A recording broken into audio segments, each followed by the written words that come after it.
हाय दोस्तों, मेरा नाम है मयंक जैन और हम पढ़ रहे हैं कक्षा 10 के विज्ञान का second chapter acid, base and salt यानी कि अम्ल, क्षार और लवण।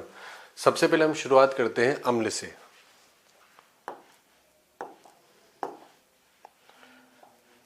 देखिए, एसिड एसिड शब्द की उत्पत्ति जो है लैटिन भाषा के एक शब्द एसिडस से हुई है। सबसे पहले हम समझते हैं एसिड शब्द की उत्पत्ति कहाँ से हुई। तो उसकी उत्पत्ति हुई है एसिडस से। ये एक लैटिन भाषा का शब्द है। एसिडस का मतलब होता है सौर, यानी कि खट्टा। कहने का मतलब यह है कि ऐसे पदार्थ जो कि खाने में कैसे होते हैं, खट्टे होते हैं, वो क्या कहलाते हैं, एसिड कहलाते हैं, यानी कि अम्ल कहलाते हैं। देखिए, जैसे कि नींबू, इमली, टमाटर, दही, ये जो खाने योग्य पदार्थ है, ये सब कैसे होते हैं, खट्टे होते हैं। तो इनमें क्या प्रेजेंट होता है, एसिड प्रेजेंट होता है। अब आपके दिमाग में एक प्रश्न आएगा कि सर, हमने एसिड के बारे में सुना है कि एसिड को छूने से जो है हाथ जल जाता है, तो इन सब चीज़ों को खाने से हमारा पेट जलता क्यों नहीं है? बिल्कुल सही प्रश्न। लेकिन आपको ये ध्यान रखना चाहिए कि एसिड जो है वो दो टाइप के होते हैं। पहला होता है स्ट्रॉन्ग एसिड और दूसरा होता है वीक एसिड। देखिए, ये जो आप खाने पीने की जो चीज़ें यूज़ में लेते हैं, जैसे कि इमली, नींबू, टमाटर, दही, इन सब में जो एसिड प्रेजेंट होता है वो वीक होता है, यानी कि वो दुर्बल अम्ल होता है। ये आपके शरीर को कोई नुकसान नहीं पहुंचाता। जबकि HCl, H2SO4, इस तरह के जो एसिड होते हैं वो होते हैं स्ट्रॉन्ग एसिड। आइए आपको बात समझ में। अब आपके दिमाग में एक प्रश्न आ रहा होगा कि सर, अभी आपने कहा HCl जो कि स्ट्रॉन्ग एसिड है। HCl जो है वो हमारे पेट में यानी कि स्टोमक में प्रेजेंट होता है, तो फिर हमारा पेट क्यों नहीं जलता है? तो मैं आपको बता दूं, HCl जो होता है वो हमारे स्टोमक में प्रेजेंट होता है, हाइड्रोक्लोरिक अम्ल। लेकिन हमारे पेट में, हमारे आमाशय में एक श्लेष्मा की लेयर प्रेजेंट होती है जो हमारे स्टोमक की जो है सुरक्षा करती है। तो इस तरीके से हमें HCl कोई नुकसान नहीं पहुंचाता और ये हमारे भोजन के पाचन में सहायक होता है। देखिए, अगर अम्ल की डेफिनेशन देखी जाए तो अम्ल एक हाइड्रोजन युक्त पदार्थ है, यानी कि अम्ल में या एसिड में क्या प्रेजेंट होता है, हाइड्रोजन। देखिए, यदि आप कभी लैब में गए हों और आपने HCl, H2SO4 अगर एसिड देखे हों, तो उनमें सबसे कॉमन बात होती है H+ आयन। कौन सा आयन, H+ आयन। यानी अम्ल में क्या प्रेजेंट होता है, H+ आयन प्रेजेंट होता है और ये दूसरे पदार्थ को अपना H+ आयन दे सकते हैं। फॉर एग्जाम्पल देखिए, जैसे कि मैंने एक अम्ल लिया HCl, जब इसे जल में घोला जाता है तो ये H+ और Cl- में विभक्त हो जाता है। यानी कि अम्ल जो होते हैं वो जलीय माध्यम में कौन सा आयन देते हैं, H+ आयन। कौन सा आयन, H+ आयन। तो आपको याद रखना है कि अम्ल जो है वो क्या देते हैं, हाइड्रोजन आयन, यानी कि H+ आयन। दूसरा, ये स्वाद में क्या होते हैं, खट्टे होते हैं। देखिए, अम्ल की क्या खास बात होती है, अम्ल जो है वो जो है लिटमस पेपर जो होता है, देखिए लिटमस पेपर है आपके सामने, वो नीले लिटमस पेपर को क्या कर देते हैं, लाल कर देते हैं। देखिए, सबसे पहले समझिए ये लिटमस पेपर क्या होता है। लिटमस पेपर, देखिए ये लिटमस पेपर कहाँ से प्राप्त किया जाता है, ये एक थैलोफाइटा समूह का एक पौधा होता है। थैलोफाइटा समूह का एक प्लांट होता है, लाइकेन। कौन सा प्लांट होता है, लाइकेन। इस लाइकेन से ये लिटमस पेपर प्राप्त किया जाता है। देखिए, लाइकेन जो होता है वो जो प्लांट होता है वो एल्गी प्लस फंजाई, इनसे मिलकर बना होता है। यानी इन दोनों का एक सहजीवीय संबंध होता है, लाइकेन, जिससे कि हमें क्या प्राप्त होता है, लिटमस पेपर। और इस लिटमस पेपर का क्या यूज किया जाता है, अम्ल और क्षार की पहचान करने में। देखिए, ये लिटमस पेपर दो तरह के होते हैं, एक होता है ब्लू और दूसरा होता है रेड। जब ब्लू लिटमस पेपर को किसी अम्ल में डाला जाता है तो उसका जो कलर है वो ब्लू से क्या हो जाता है, रेड हो जाता है। देखिए, ब्लू से क्या हो जाएगा, रेड। यदि ब्लू से रेड हो जाता है तो हमें पता लगता है कि दिया गया सॉल्यूशन क्या है, अम्ल है, यानी कि एसिड है। तो इसको याद रखने की एक ट्रिक है, BAR। कई बार बच्चों को कंफ्यूजन होता है कि ब्लू से रेड होता है या रेड से ब्लू होता है, तो आपको याद रखना है BAR, बी का मतलब ब्लू, ए का मतलब एसिड और आर का मतलब रेड, यानी कि लिटमस पत्र जो है ब्लू से रेड हो जाएगा, किसमें? अम्ल में। अब आपके मन में प्रश्न आएगा कि यदि अगर अम्ल में रेड लिटमस पत्र डाला जाए तो क्या होगा? देखिए, अगर आप रेड लिटमस पत्र डालते हैं तो कोई परिवर्तन नहीं होगा, लिटमस पत्र रेड ही रहेगा। देखिए, बात करते हैं यहां पर दिए गए कुछ अम्लों की। देखिए, HCl, इसको बोला जाता है हाइड्रोक्लोरिक अम्ल। H2SO4, इसे बोला जाता है सल्फ्यूरिक अम्ल यानी कि गंधक का अम्ल। CH3COOH यानी कि एसिटिक एसिड। कौन सा एसिड? Acetic acid. इसके अलावा एक अम्ल होता है HNO3, जिसे बोला जाता है नाइट्रिक अम्ल यानी कि शोरे का अम्ल। अब देखिए, यहां पर दो तरह के अम्ल बता रखे हैं, एक बता रखा है सांद्र अम्ल और एक होता है तनु अम्ल। देखिए, सांद्र और तनु अम्ल को समझिए। जैसे ही कोई विलयन बनाना होता है तो उसमें आपने अम्ल लिया और लिया जल। यदि किसी विलयन में अम्ल की मात्रा ज्यादा होती है और क्षार जो जल होता है वो कम मात्रा में होता है, तो ऐसा विलयन कहलाएगा सांद्र अम्ल। ऐसा अम्ल कौन सा कहलाएगा? सांद्र अम्ल यानी कि कंसंट्रेट एसिड। यदि विलयन में अम्ल की मात्रा कम हो और जल की मात्रा ज्यादा हो, तो ऐसा अम्ल क्या कहलाएगा? तनु अम्ल। ठीक है। इसके अलावा मैं आपको बताना चाहूंगा कि जब आप फुटबॉल खेलते हैं या कोई गेम खेलते हैं तो अचानक आपके पाँव में क्रैम्प्स आ जाते हैं। तो क्रैम्प्स आने का कारण है कि आपकी बॉडी जो है एक विशेष प्रकार का अम्ल सिक्रेट करती है, जिसका नाम है लैक्टिक अम्ल। तो कहने का मतलब यह है कि हमारी बॉडी के अंदर भी अम्ल का प्रोडक्शन होता है, और ये लैक्टिक अम्ल जो होता है बहुत ही पेनफुल होता है।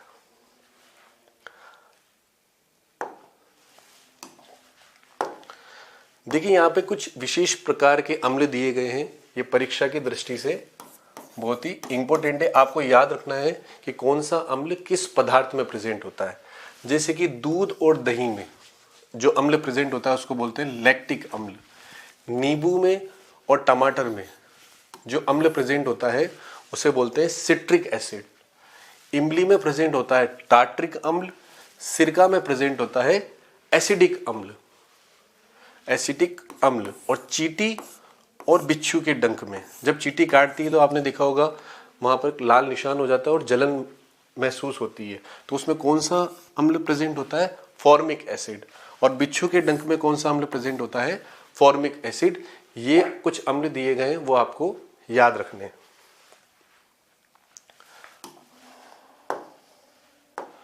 आगे हम बात करते हैं बेस की यानी कि क्षारक की।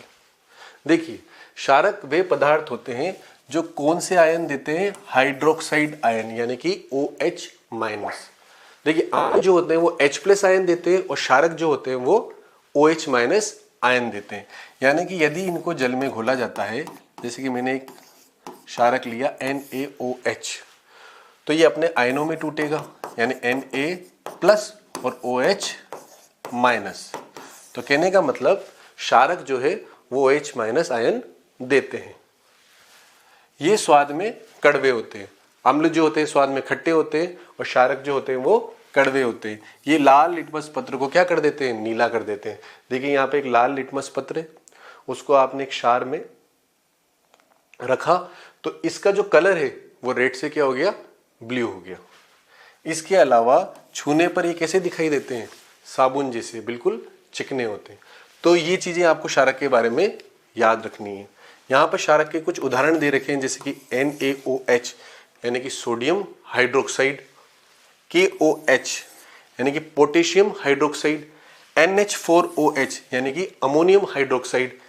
इसके अलावा CaOH का होल ट्वाइस यानी कि कैल्शियम हाइड्रोक्साइड। तो ये सब जो हैं क्षारक हैं जो कि आपको याद रखने हैं।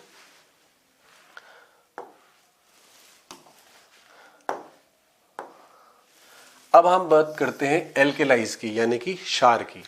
देखिए, क्षार कुछ अलग नहीं है। क्षार जो होते हैं जो क्षारक जल में घुलनशील होते हैं उन्हें हम क्या कह देते हैं, क्षार कह देते हैं। यानी कि सभी जो क्षारक होते हैं वो जल में घुलनशील नहीं होते हैं।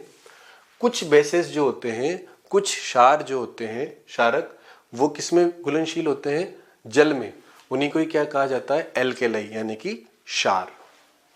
देखिए कुछ क्षार के नाम यहाँ दिए गए हैं बेसिस के, जैसे कि सोडियम हाइड्रोक्साइड, कैल्शियम हाइड्रोक्साइड और पोटेशियम हाइड्रोक्साइड। देखिए प्रश्न आ सकता है कि अम्ल और क्षार में अंतर बताइए, तो आप उदाहरण सहित अंतर बता सकते हैं कि अम्ल जो होते हैं वो स्वाद में खट्टे होते हैं, क्षार जो होते हैं कड़वे होते हैं। अम्ल जो होते हैं वो H+ आयन देते हैं और क्षारक जो है OH- आयन देते हैं। अम्ल जो होते हैं वो नीले लिटमस पत्र को लाल कर देते हैं और जो क्षारक होते हैं यानी कि बेस होते हैं वो लाल लिटमस पत्र को क्या कर देते हैं, नीला कर देते हैं। इसके अलावा आप उनके उदाहरण दे सकते हैं। अब आगे देखिए इंडिकेटर यानी कि सूचक।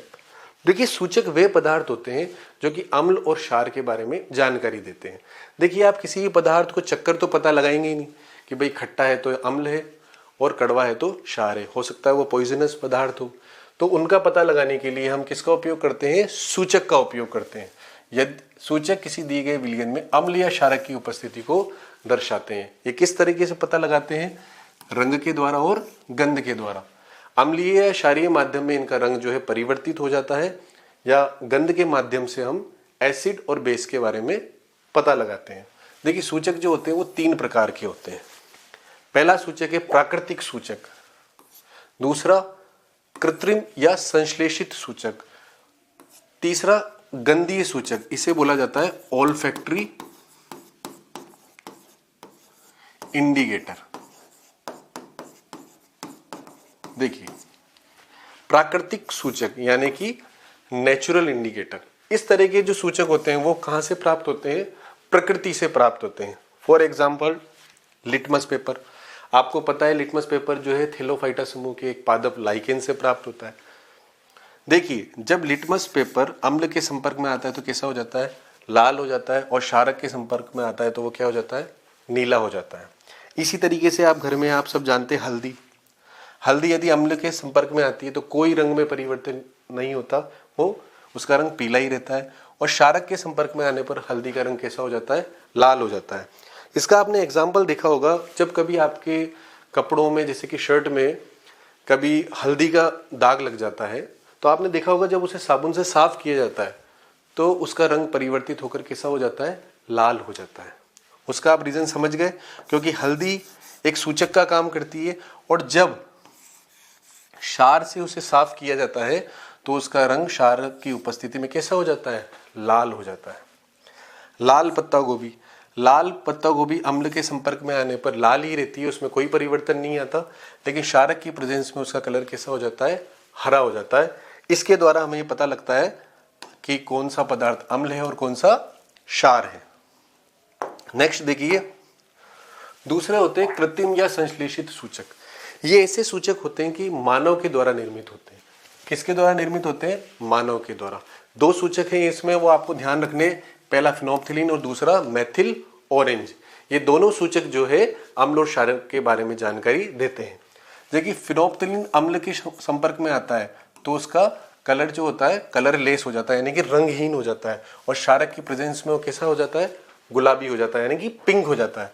इसी तरीके से मेथिल ऑरेंज जो है अम्ल के संपर्क में आने पर लाल हो जाता है और क्षारक के संपर्क में आने पर पीला हो जाता है। यह आपने पढ़ा कृत्रिम या संश्लेषित सूचक के बारे में। अगला है गंधीय सूचक। इस प्रकार के इंडिकेटर में गंध के माध्यम से आपको पता लगेगा कि कौन सा पदार्थ अम्लीय है और कौन सा पदार्थ क्षारीय है। जैसे कि प्याज का रस, यदि प्याज का रस अम्ल के संपर्क में आता है तो उसकी गंध क्या हो जाएगी, तीक्ष्ण हो जाएगी, तेज हो जाएगी, तो आप पता लगा लेंगे कि दिया गया पदार्थ अम्ल है। यदि वो क्षारक के संपर्क में आता है तो उसमें कोई चेंजेस नहीं होगा। इसी तरीके से वनीला का रस यदि अम्ल के संपर्क में आता है तो उसकी गंध समान रहती है और क्षारक में वो कोई गंध नहीं देता। इसी तरीके से लौंग का रस अम्ल के संपर्क में आता है तो उसकी गंध समान रहती है और क्षारक के संपर्क में आने पर कोई गंध नहीं देता। तो ये हमने पढ़ा इंडिकेटर के बारे में। नेक्स्ट है अम्ल व क्षार की रासायनिक अभिक्रिया। देखिए अभी तक आपने एसिड के बारे में, बेस के बारे में, साल्ट के बारे में समझा। अब आपको समझना है इसकी रासायनिक अभिक्रियाओं के बारे में, जैसे कि अम्ल की क्षार से अभिक्रिया। देखिए जब एक एसिड और एक बेस आपस में रिएक्शन करेंगे तो हमेशा किसका प्रोडक्शन होगा? लवण का, यानी कि साल्ट का। देखिए यहां पर एसिड है और एक बेस है, दोनों ने आपस में रिएक्शन की तो हमेशा क्या बनेगा? Salt plus water. एक एसिड और एक बेस जब दोनों रिएक्शन करते हैं तो फॉर्मेशन होता है साल्ट का और वाटर का। देखिए साल्ट भी जो है दो तरीके के होते हैं। पहला होता है एसिडिक साल्ट और दूसरा होता है बेसिक साल्ट, यानी कि अम्लीय लवण और क्षारकीय लवण। किस तरीके से? देखिए जो आपने एसिड लिया है यदि उसकी एसिडिटी बहुत ज्यादा है और जो बेस लिया है यानी कि जो क्षारक लिया है उसकी क्षारकता यदि कम है तो जो साल्ट बनेगा वो कौन सा साल्ट होगा? Acidic salt. और यदि आपने जो एसिड लिया है उसकी एसिडिटी कम है और बेस की जो बेसिडिटी है वो ज्यादा है तो जो साल्ट बनेगा वो कहलाएगा बेसिक साल्ट। तो साल्ट कितने तरह के हो गए? दो तरह के, एक एसिडिक साल्ट और दूसरा बेसिक साल्ट। अब देखिए हम एक एग्जांपल के द्वारा समझते हैं कि एसिड और बेस की रिएक्शन से सॉल्ट और वाटर बनता है। जैसे मैंने एक अम्ल लिया HCl, हाइड्रोक्लोरिक अम्ल, आप जानते हैं। मैंने एक बेस लिया, क्षारक लिया NaOH, दोनों की रिएक्शन की तो बना NaCl प्लस वाटर H2O। कैसे बना? देखिए H जो है जाके रिएक्ट करेगा OH से और Cl जाके जुड़ेगा Na से। आपने डबल डिस्प्लेसमेंट रिएक्शन पढ़ी होगी, उसमें जो रिएक्टिव होते हैं, जो अभिकारक होते हैं, वो अपने आयनों में टूटते हैं और आपस में अभिक्रिया करते हैं। इस तरीके से क्या बना? साल्ट बना NaCl और क्या बना? वाटर। तो आपके दिमाग में ये बात बिल्कुल फिट बैठ जानी चाहिए कि एसिड और बेस आपस में अभिक्रिया करके सॉल्ट का फॉर्मेशन करते हैं और साथ में क्या बनता है? वाटर बनता है। अब देखिए यहाँ पे जो रिएक्शन दे रखी है वो आपको समझना है। यदि हम अम्ल की अभिक्रिया किससे कराते हैं? धातु से। फॉर एग्जाम्पल मैंने एक अम्ल लिया HCl और उसकी अभिक्रिया की मैंने जिंक ले लीजिए। क्या लिया हमने? जिंक। तो जब अम्ल की अभिक्रिया धातु से की जाती है तो क्या बनेगा? साल्ट बनेगा और क्या बनेगा? हाइड्रोजन गैस बनेगी। यह आपको ध्यान रखना है, ठीक है। अम्ल की अभिक्रिया हमने किससे की? धातु से। HCl की अभिक्रिया Zn से की तो सॉल्ट प्लस हाइड्रोजन गैस बनेगी। दूसरा देखिए अम्ल की अभिक्रिया जब धातु ऑक्साइड से की जाती है। देखिए धातु ऑक्साइड का मतलब होता है धातु का ऑक्साइड। जैसे कि मैंने लिया कॉपर का ऑक्साइड यानी CuO। आपको ये बात ध्यान रखनी है कि धातु ऑक्साइड जो होते हैं वो प्रकृति में कैसे होते हैं? बेसिक होते हैं, यानी कि क्षारीय होते हैं। कैसे होते हैं? क्षारीय। तो देखिए यहां पे ये अम्ल, यहां पे क्षार। अम्ल और क्षार आपस में अभिक्रिया करेंगे तो क्या बनेगा? लवण और जल। यानी कि अम्ल की अभिक्रिया धातु ऑक्साइड से की जाती है तो किसका निर्माण होगा? एक तो बनेगा सॉल्ट और एक बनेगा वाटर। यह हमें पहले से ही पता है क्योंकि जब जब अम्ल क्षार से अभिक्रिया करेगा तो यहां पे बनेगा साल्ट और क्या बनेगा? वाटर। नेक्स्ट रिएक्शन देखिए, अम्ल की अभिक्रिया जब धातु कार्बोनेट से की जाती है या धातु बाइकार्बोनेट से की जाती है, या तो धातु कार्बोनेट से या फिर धातु बाइकार्बोनेट से।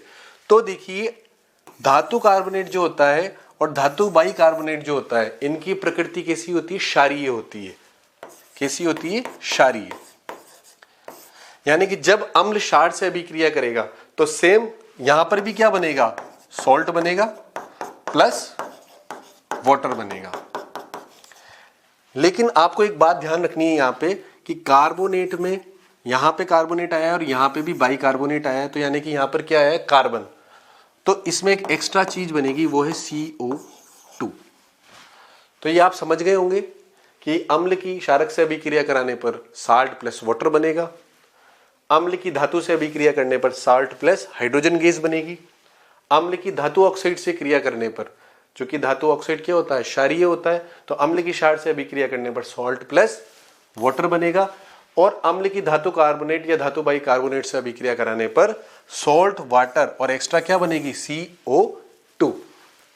देखिए आगे बढ़ते हैं। सबसे पहली रिएक्शन बताई गई है यहां पर, अम्ल व क्षार की किससे, धातु के साथ अभिक्रिया। किसके साथ अभिक्रिया, धातु के साथ। अभी हमने पढ़ा था कि जब भी अम्ल की अभिक्रिया धातु से होगी तो क्या बनेगा, सॉल्ट बनेगा प्लस हाइड्रोजन गैस रिलीज होगी। देखिए ये हमने लिया अम्ल, ये लिया हमने धातु, दोनों की अभिक्रिया की तो बना लवण यानी कि साल्ट, और कौन सी गैस बनी, हाइड्रोजन। अम्ल धातु से अभिक्रिया करके लवण बनाता है तथा हाइड्रोजन गैस निष्कासित होती है। देखिए एक एग्जांपल देखिए, यहाँ पे हमने लिया H2SO4, ये क्या है, सल्फ्यूरिक अम्ल। H2SO4 की अभिक्रिया की हमने Zn से यानी कि एक धातु से, तो यहाँ पे क्या बना, जिंक सल्फेट, और हाइड्रोजन गैस यहाँ से रिलीज हुई। इसी तरीके से अगर हम देखें तो क्षारक के साथ धातु की अभिक्रिया, या हमने लिया एक क्षारक, इसकी अभिक्रिया की हमने धातु से, तो देखिए यहाँ पे बना लवण और हाइड्रोजन गैस रिलीज हुई। देखिए क्षार यानी कि NaOH यानी सोडियम हाइड्रोक्साइड, इसकी अभिक्रिया हमने की एक धातु से यानी कि जिंक से, तो क्या बना, सोडियम जिंकेट, और साथ में क्या रिलीज हुई, हाइड्रोजन गैस। ये आपको अच्छे से ध्यान रखना है। तो अभी हमने पढ़ा अम्ल और क्षारक की किससे अभिक्रिया पढ़ी हमने, धातु से यानी कि मेटल से। इसे हम एक एक्सपेरिमेंट के द्वारा समझते हैं, एक प्रयोग के द्वारा समझते हैं। देखिए इस प्रयोग में हमने एक टेस्ट ट्यूब ली, और उस टेस्ट ट्यूब में हमने क्या लिया, सल्फ्यूरिक अम्ल लिया यानी कि H2SO4। अब इस H2SO4 में हमने क्या डाले, जिंक के ग्रेन्यूल्स यानी जिंक के टुकड़े। तो हम क्या देखते हैं कि यहाँ से एक गैस बनती है जिसको हमने प्रवाह नली के माध्यम से हमने उसको कहाँ छोड़ा, एयर में छोड़ा। यहाँ गैस बनी और यहाँ से होती हुई हमने कहाँ छोड़ा, उसे एयर में छोड़ा। तो हम क्या देखते हैं कि जैसे क्रैकर्स होते हैं ना, फटाके, फटफट की आवाज, इस तरीके से यहाँ पर आवाज आती है। किसकी प्रेजेंस में, जब उस एयर में हमने इस गैस को रिलीज किया और यहाँ पर हमने उसको किससे जलाया, मोमबत्ती से, तो क्रैकर्स की तरह यहाँ पर यानी फटाके फूटने वाली आवाज जो आती है वो यहाँ पर हमें सुनाई देती है। तो इसका रीजन क्या होता है, देखिए हमने यहाँ पर क्या लिया था, हमने यहाँ पे जिंक धातु ली, और क्या लिया हमने, अम्ल H2SO4, दोनों को मिलाया, तो यहाँ पे क्या बना, ZnSO4 प्लस कौन सी गैस रिलीज हुई यहाँ से, हाइड्रोजन गैस। तो यहाँ पर हाइड्रोजन गैस बनने के बाद जब ये प्रवाह नली से होती हुई जब बाहर एयर में आती है, और जब मोमबत्ती की सहायता से मोमबत्ती यहाँ पर लगाते हैं, तो यहाँ पर जो फटफट की ध्वनि सुनाई देती है, क्रैकर्स की जो ध्वनि सुनाई देती है, वो किसके द्वारा, किसके कारण सुनाई देती है, हाइड्रोजन के कारण। तो इससे साफ पता चलता है कि अम्ल जो है वो धातु से अभिक्रिया करके साल्ट तो बनाता ही है, साथ में कौन सी गैस रिलीज होती है, हाइड्रोजन गैस। नेक्स्ट अभिक्रिया पढ़ते हैं हम, अम्ल व क्षारक की धातु कार्बोनेट के साथ अभिक्रिया। किसके साथ अभिक्रिया, धातु कार्बोनेट यानी कि मेटल कार्बोनेट। देखिए अम्ल धातु कार्बोनेट के साथ अभिक्रिया करके क्या बनाएगा, लवण बनाएगा, और क्या बनाएगा, जल और कार्बन डाइऑक्साइड। मैंने आपको बताया था जो कार्बोनेट होता है वो कौन सी प्रकृति का होता है, क्षारकीय प्रकृति का। तो जब अम्ल और क्षारक आपस में अभिक्रिया करेंगे तो लवण तो बनना ही है यानी साल्ट तो बनना ही है, और साथ में वाटर भी बनना है, लेकिन चूंकि यहाँ पे कार्बोनेट है तो CO2 भी बनेगा।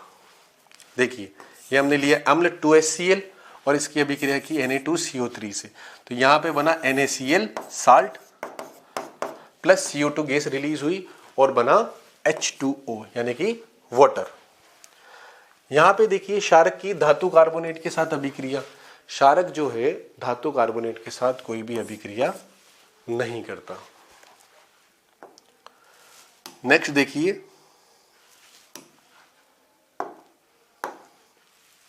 अम्ल व क्षारक की धातु बाई कार्बोनेट के साथ अभिक्रिया। हमने पिछले भाग में पढ़ा धातु कार्बोनेट से अभिक्रिया, अब हम पढ़ रहे हैं धातु बाई कार्बोनेट से अभिक्रिया। देखिए, अम्ल की जब धातु बाइकार्बोनेट से अभिक्रिया कराएंगे, आपको पता है धातु बाइकार्बोनेट क्या होता है, प्रकृति में कैसा होता है, क्षारकीय होता है। क्षारकीय होगा तो लवण और जल तो बनना ही है। क्योंकि यहाँ पे क्या है, कार्बोनेट है, इसलिए हाइड्रोजन गैस भी यहाँ पर रिलीज होती है। फॉर एग्जाम्पल हमने लिया HCl और NaSCO3, यानी कि अम्ल लिया और NaSCO3 मतलब धातु बाइकार्बोनेट लिया। अब तो क्या बना यहाँ पर, NaCl। NaCl क्या है, एक साल्ट, जिसे हम टेबल साल्ट के नाम से जानते हैं, यानी कि खाने का नमक। और साथ में क्या बना, जल बना।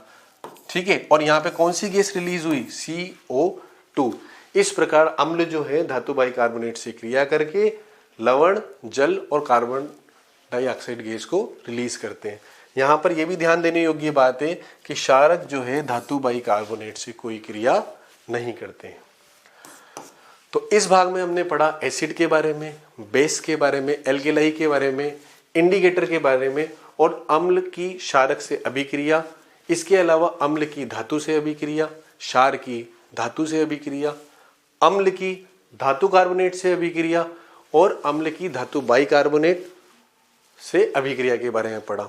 अगले भाग में हम अम्ल की मेटल ऑक्साइड से अभिक्रिया के बारे में चर्चा करेंगे। धन्यवाद।